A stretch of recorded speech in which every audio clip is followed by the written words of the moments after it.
BJP ప్రభుత్వము కేంద్రంలో అధికారంలోకి వచ్చినట్టు నుంచి ఏ రాష్ట్రాలలో అయితే ప్రతిపక్ష పార్టీలు బలంగా పనిచేస్తున్నాయో ప్రతిపక్ష ప్రభుత్వాలను కూలగొట్టడం లేదా ఈడీ సిబిఐల పేరుతోటి బెదిరింపులకు పాల్గొని లొంగదీసుకోవడం అనేది వాళ్ళ ఆనవాయితీగా వస్తుంది. మనం ఈ మధ్యకాలంలో చాలాసార్లు కూడా చూడడం జరిగింది. పార్లమెంట్లో సాక్షాత్ పార్లమెంట్ మెంబర్లే ప్రతిపక్ష నాయకులనే గట్టిగా మాట్లాడితే మీ ఇంటికి ఈడీని పంపిస్తామని.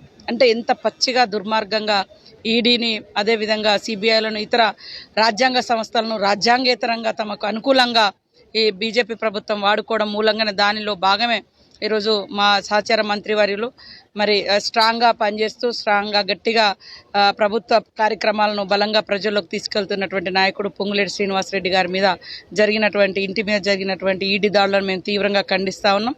పొలిటికల్ అంశాలు ఉంటే పొలిటికల్గానే ఎదుర్కోవాలి, కానీ ఇట్లా ఆర్థికంగా దెబ్బతీసేటువంటి కార్యక్రమాలు, నైతిక స్థైర్యాన్ని దెబ్బతీయాలని ఇలాంటి కుట్రలు మానుకోవాలని కూడా ఈ సందర్భంగా బీజేపీ ప్రభుత్వానికి, ముఖ్యంగా మోడీ గారికి, అమిత్ షాకు, అదానీ అంబానీల కూటమికి తెలియజేస్తాము.